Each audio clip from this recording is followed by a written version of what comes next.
The డిసెంట్కి reasonable రిస్ట్రిక్షన్స్కి భేదం అనేది ఉంది. అట్లాగే మనం సెడిషన్, ఒక రకంగా సెడిషన్ తీసేసామన్నారు, 124A తీసేసామన్నారు.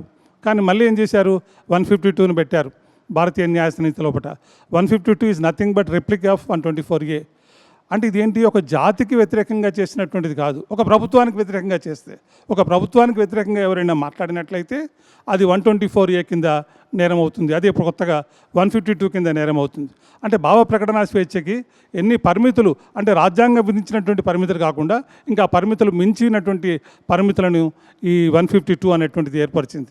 దాంట్లో ఉన్న శిక్షను గమనించినట్లయితే ఆశ్చర్యం వేస్తుంది. దానికి శిక్ష, మినిమం శిక్ష 3 సంవత్సరాలు, మ్యాక్సిమం శిక్ష లైఫ్ ఇంప్రిజన్మెంట్.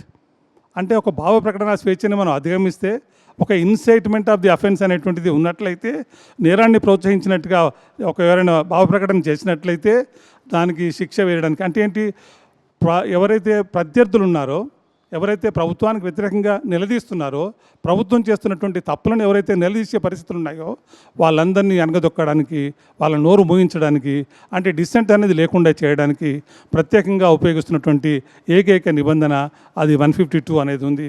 ఆ 152 ప్రకారంగా కేసెస్ నమోదు చేస్తున్నారు. ఆ నమోదు చేసి అంటే భావ ప్రకటన స్వేచ్ఛకి సంఖ్యలు అనేటువంటిది వేసేటువంటి పరిస్థితులు ఉన్నాయి.